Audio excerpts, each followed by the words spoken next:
न हि प्रपश्यामि ममापनुद्याद यच्छोकमुच्छोषणमिन्द्रियाणाम् अवाप्य भूमावस्पतनमृदम राज्यम सुरणामपि च अदित्यम।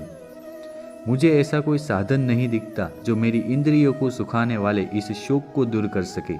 स्वर्ग पर देवताओं के अधिपत्य की तरह इस धन धान्य संपन्न सारी पृथ्वी पर निष्कंटक राज्य प्राप्त करके भी मैं इस शोक को दूर नहीं कर सकूंगा।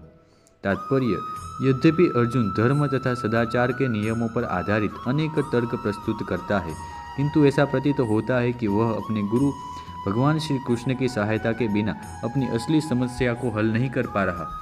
वह समझ गया था कि उसका तथाकथित ज्ञान उसकी उन समस्याओं को दूर करने में व्यर्थ है जो उसके सारे अस्तित्व को सुखाए दे रही थी।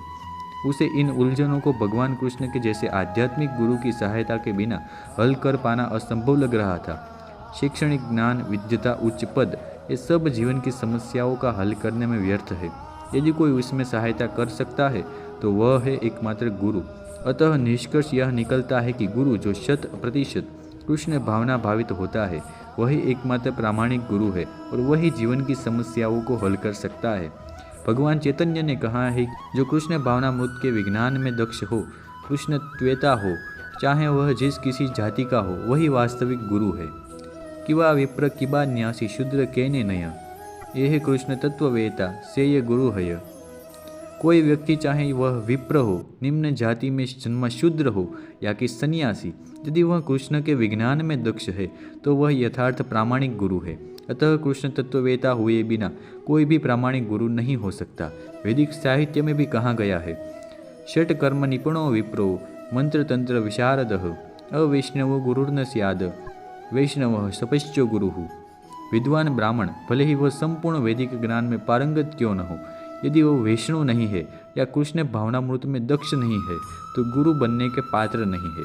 किंतु शूद्र यदि वह वैष्णव या कृष्ण भक्त है तो गुरु बन सकता है। संसार की समस्याओं जन्म, जरा, व्याधि तथा मृत्यु की निवृत्ति धन संचय तथा आर्थिक विकास से संभव नहीं है। विश्व के विभिन्न भागों में ऐसे राज्य है जो जीवन की सारी सुविधाओं से तथा संपत्ति एवं आर्थिक विकास से पूरित है, किंतु फिर भी उनके सांसारिक जीवन की समस्याएं ज्यों की त्यों बनी हुई है। वे विभिन्न साधनों से शांति खोजते हैं, किंतु वास्तविक सुख उन्हें तभी मिल पाता है जब वे कृष्ण भावनामृत से युक्त कृष्ण के प्रामाणिक प्रतिनिधि के माध्यम से कृष्ण अथवा कृष्ण तत्वपूर्वक भागवत गीता तथा श्रीमद् भागवत के परामर्श को ग्रहण करते हैं।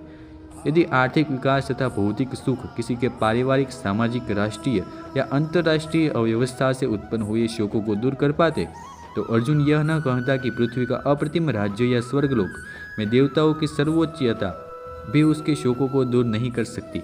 इसलिए उसने कृष्ण भावनामृत का ही आश्रय ग्रहण किया और यही शांति तथा समरसता का उचित मार्ग है। आर्थिक विकास या विश्व आधिपत्य प्राकृतिक प्रलय द्वारा किसी भी क्षण समाप्त हो सकता है। यहाँ तक कि चंद्रलोक जैसे उच्च लोकों की यात्रा भी, जिसके लिए मनुष्य प्रयत्नशील है, एक झटके में समाप्त हो सकती है।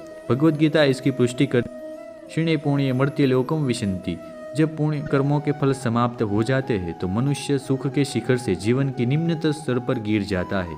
इस तरह से विश्व के अनेक राजनीतिज्ञों का पतन हुआ है। ऐसा अधःपतन शोक का कारण बनता है। अतः यदि हम सदा के लिए शोक का निवारण चाहते हैं तो हमें कृष्ण की शरण ग्रहण करनी होगी, जिस तरह अर्जुन ने की। अर्जुन ने कृष्ण से प्रार्थना की कि वे उसकी समस्या का निश्चित समाधान कर दे और यही कृष्ण भावनामृत की विधि है।